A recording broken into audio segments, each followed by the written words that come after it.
കോഴിക്കോടേക്കാണ് നിഖിൽ പ്രമേശ് ഉണ്ട് ഇവിടെ. Nikhil, very good morning. Kozhikode എന്താണ് അവസ്ഥ? ഈ പൊതുപണിമുടക്ക് ആരംഭിച്ചിട്ട് കുറച്ച് സമയമായല്ലോ. Krishna, very good morning. Kozhikode നമുക്കറിയാം, ഈ സാധാരണ അതായത് പൊതുഗതാഗതത്തെ കൂടുതലായി ആശ്രയിക്കുന്ന ആളുകളാണ് ഏറ്റവും കൂടുതലുള്ളത്. അതുകൊണ്ട് തന്നെ ഒരു ഹർത്താലിൻ്റെ പ്രതീതി ഈ മാവൂർ റോഡിലൊക്കെ ഉണ്ട് എന്ന് പറഞ്ഞാലും അത് അധികമാകില്ല. ഇപ്പോൾ നമുക്ക് ദൃശ്യങ്ങളിൽ കാണാൻ കഴിയും. ഇവിടെ നിന്ന് പോകുന്ന ആദ്യത്തെ ഒരു KSRTC സ്വിഫ്റ്റ് ബസ്സാണ് നമ്മളിപ്പോൾ കാണുന്നത്. ഞാനിപ്പോൾ KSRTC സ്റ്റാൻഡിന് മുന്നിലാണ് ഉള്ളത്.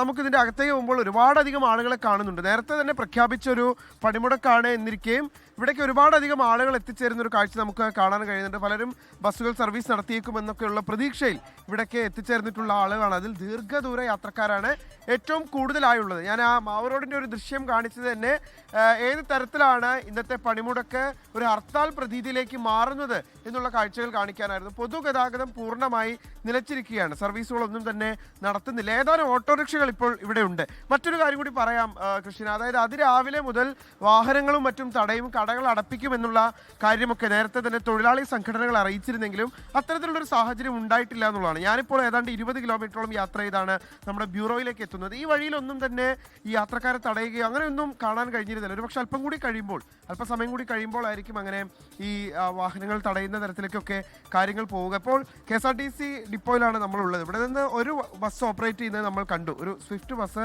കടന്നു പോകുന്നത് കണ്ടു. അതല്ലാതെ മറ്റ് വാഹനങ്ങളൊന്നും തന്നെ തടയുന്ന സാഹചര്യമൊന്നും ഉണ്ടായിട്ടില്ല. ചേട്ടൻ എങ്ങോട്ട് പോകാനാ? ഞാൻ മെഡിക്കൽ കോളേജിൽ വരുന്നുള്ള പ്രദേശത്തിരിക്കാണ്. വന്നാ വന്നില്ലെങ്കില്ല. ഞാൻ തിരൂരിന്ന്. എവിടുന്ന്? ഞാൻ തൃശ്ശൂരിന്ന്. കുടുങ്ങിയെന്ന് പറയണ്ടോ? എസ്കാനോട് നമ്മൾ അന്വേഷണം പറ. ഇപ്പൊ ചോദിച്ചപ്പോ പറഞ്ഞോ വണ്ടി ഏത് വരാൻ? ഇല്ലെന്നേ, വണ്ടി ഇല്ല. പാലക്കാട്ടേക്ക് മാത്രം വണ്ടി ഇല്ല. ബാക്കി ബത്തേരി ഉണ്ട്, വടകര ഉണ്ട്, കണ്ണൂരുണ്ട്, ഈ പണ്ടത്തേക്കൊക്കെ ഉണ്ട്.